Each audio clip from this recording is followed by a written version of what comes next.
Mengapa orang yang rajin membaca Al-Quran ini begitu tinggi derajatnya sampai-sampai dengan dirindukan oleh surga? Tentunya ada nilai-nilai keutamaan, ada hikmah yang ada di dalam bacaan Al-Quran atau dengan membaca Al-Quran. Setidaknya kita mencatat ada 7 hikmah, manfaat kebaikan yang bisa kita dapat dengan membaca Al-Quran.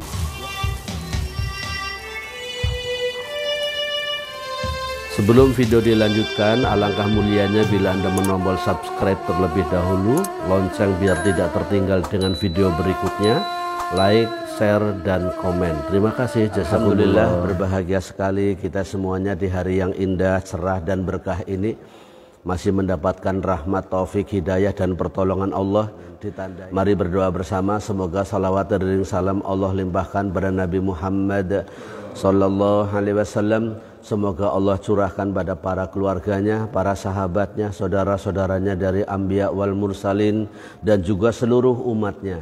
Mudah-mudahan kita semua yang berkumpul di sini dan juga Anda semuanya yang menyaksikan kajian ini, saya doakan akan menjadi hamba Allah yang baik, hamba Allah yang bahagia selamat dunia akhirat, dan mendapatkan syafaat Nabi di yaumil qiyamah nanti. Amin, amin, amin ya rabbal alamin.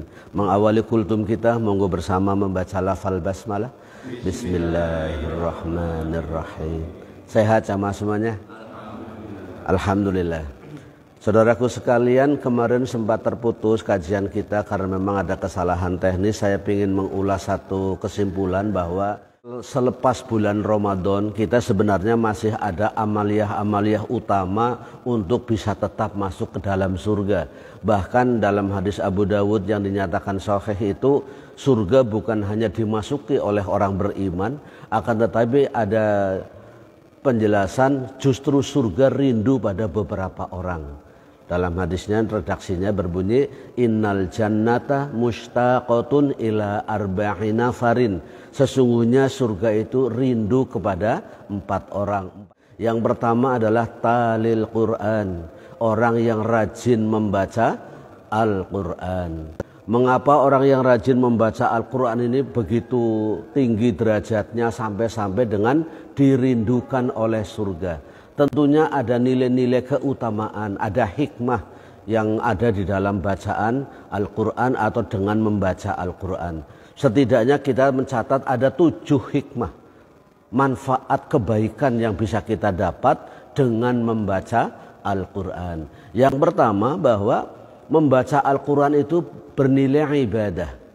Jadi bukan hal yang sia-sia baca Quran. Itu sebabnya Nabi SAW mengajarkan hitung-hitungan dalam bahasa kita. Mangqara'a harfan min kitabillah, siapa yang membaca 1 huruf dari kitabullah, dari Al-Quran maksudnya, maka disebutkan falahu asyru hasanah, dia mendapatkan 10 kebaikan. Bahkan Nabi menjelaskan la aqulu alif lam mim harfan, saya tidak mengatakan membaca alif lam mim itu 1 huruf, walakin akan tetapi alifun harfun, alif 1 huruf, lam 1 huruf, dan mim 1 huruf. Maka kalau kita tadarus Al-Quran diniati ibadah lillahi ta'ala, membaca alif lam mim itu sudah mendapatkan 3 huruf dan berarti 30 kebaikan. Asumsinya kalau hari itu kita melakukan kejelekan 10, ini masih ada saldo, masih jujul 20. Allah maha baik. Allah tidak ingin orang-orang yang rajin baca Quran ini masuk neraka, maka kemudian diberinya pahala sedemikian besar sehingga dengan baca Quran saja maka seseorang akan terhapus dari kejelekan-kejelekan. Itu sebabnya saudaraku, mulai hari ini kita lebih bersemangat baca Al-Quran, bukan hanya di bulan Ramadan tetapi juga di bulan Syawal ini, bulan peningkatan, dan seterusnya sampai Ramadan yang akan datang. Baca Al-Quran adalah bukan semata-mata saat bulan Ramadan. Yang pertama. Kalau kita baca tiga huruf 30 kebaikan, bagaimana kalau kita baca Al-Fatihah, baca Al-Muluk, baca Al-Waqiah, baca suratan lain, ada misalkan baca Yasin, Al-Kahfi atau surat yang lain. Ini subhanallah entah berapa juta kebaikan yang bisa kita kumpulkan. Maka kalau andaikan hari itu kita melakukan beberapa puluh kejelekan, maka masih tertutup dengan bacaan Al-Quran. Yang kedua, bahwa membaca Al-Quran itu menjadi cahaya yang menerangi. Dulu sudah pernah kita bacakan hadisnya bahwa siapa yang membaca surat Al-Kahfi di hari Jumat, boleh malam Jumat, boleh Jumat malam Jumat malam, Jumat pagi, Jumat siang, sampai dengan menjelang maghrib, itu namanya masih hari Jumat. Siapa yang baca surat Al-Kahfi di hari Jumat, maka dia akan mendapatkan cahaya sampai Jumat yang akan datang.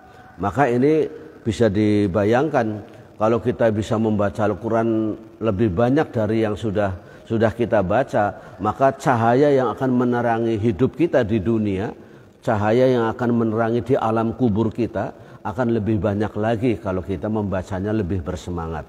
Yang ketiga, bahwa baca Al-Quran ini juga sebagai nutrisi penenang hati. Sebagai zikir terbaik, baca Al-Quran memiliki fungsi penting dalam hidup, yaitu membuat hati lebih tenang, membuat hati lebih nyaman. Dan dulu sudah pernah kita ingatkan tentang firman Allah ayat 28 surat Ar-Ra'd, ala bizikrillahi tatmainnul qulub. Ketahuilah dengan berzikir kepada Allah, hati menjadi tentram, hati menjadi tenang. Kemarin sudah saya jelaskan bahwa orang yang tenang hatinya, hidupnya pasti senang. Tapi orang yang senang belum tentu tenang. Mulailah hidup dari ketenangan. Dari mana kita memulainya mendapatkan ketenangan? Di antara nutrisi ketenangan yang sangat dahsyat dalam hidup kita adalah tilawatul Quran, membaca Al-Quran. Kemudian yang keempat, bahwa membaca Al-Quran ini juga sebagai hiasan, pelengkap aksesoris dalam hidup. Rumah kita sudah ada taman, sudah ada aksesoris-aksesoris yang lain, tapi tidak menjadi indah kalau tidak ada bacaan Al-Quran. Itu sebabnya Nabi bersabda, zayyinu buyutakum bitilawatil Quran. Hiasilah rumah kamu sekalian dengan bacaan Al-Quran. Maka rumah akan lebih menyenangkan, lebih betah, lebih menyejukkan dalam hati. Bukan hanya bangunan, apalagi jelek, bagus pun kalau tidak membuat tenang, maka itu hanya sebuah bangunan, bukan rumah. Karena fungsi rumah adalah untuk kenyamanan, ketenangan, dan keamanan. Salah satu di antara fungsi hikmah baca Al-Quran adalah untuk hiasan. Kita misalkan di meja makan sudah ada nasi, ada lauk, ada air minum, ada buah-buahan. Itu sudah bagus, sudah lengkap. Akan tetapi lebih indah lagi meja makan kita kalau ada setangkai bunga mawar. Ada yang kuning, ada yang merah, ada yang putih, tersusun rapi, maka menjadi lebih indah suasananya, lebih romantis. Rumah kita akan terlihat lebih indah, lebih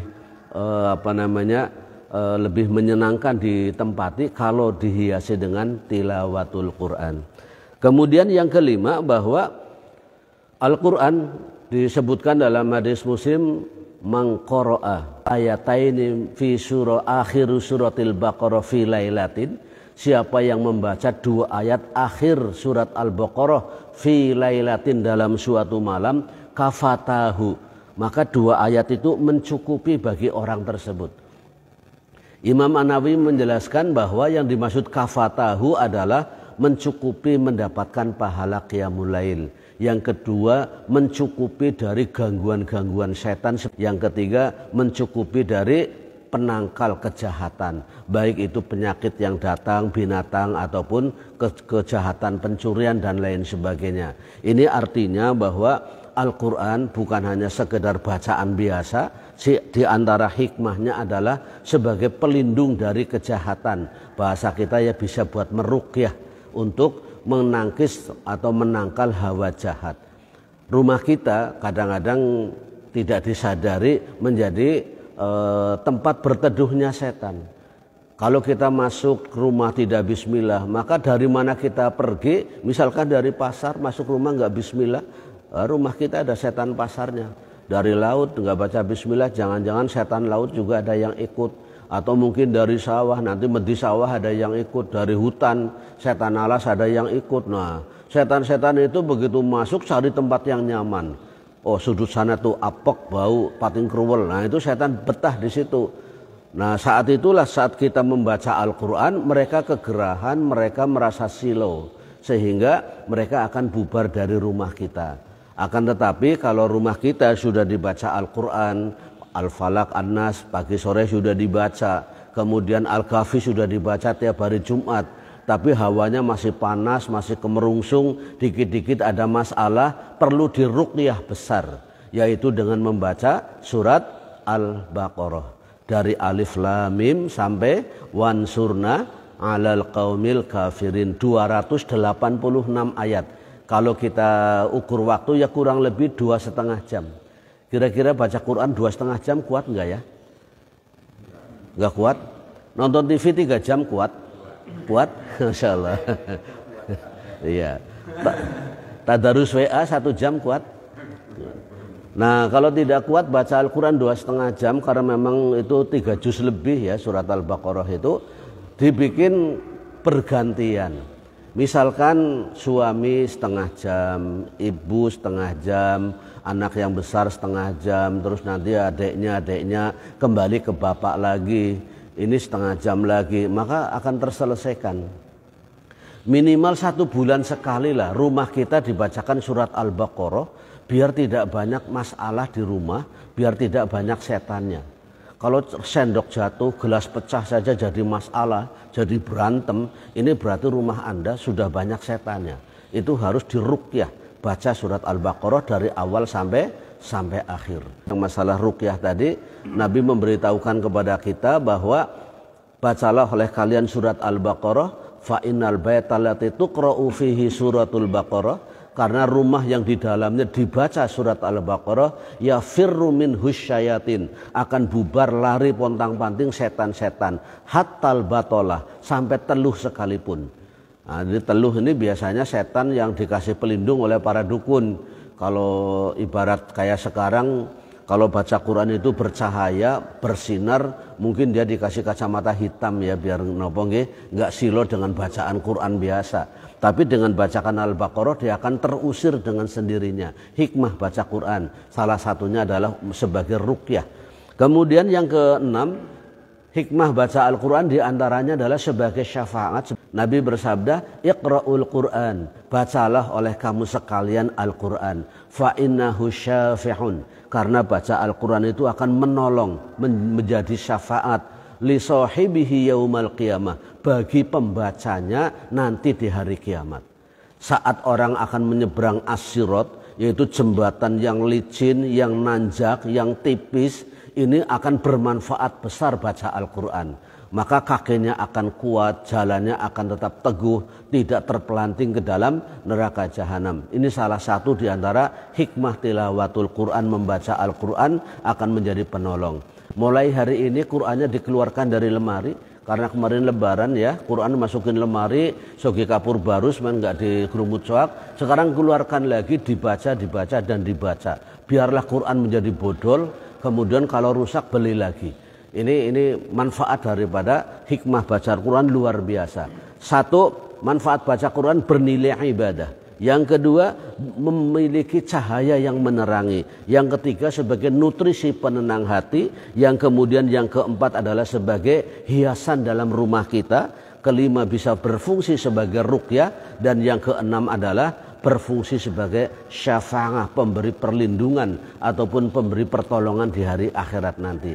Dan yang terpenting adalah Nabi bersabda, khairukum man ta'allamal Qur'an wa 'allamahu, yang terbaik di antara kamu sekalian adalah yang belajar Al-Qur'an dan mengajarkan Al-Qur'an. Anda yang hari ini belum bisa baca Al-Qur'an, sempatkan, niatkan dengan baik. Karena dengan membaca Al-Quran Anda akan mendapatkan 6 hikmah yang sangat luar biasa, akan membuat Anda hidupnya nyaman, tenang, indah, bahkan dirindukan oleh surga.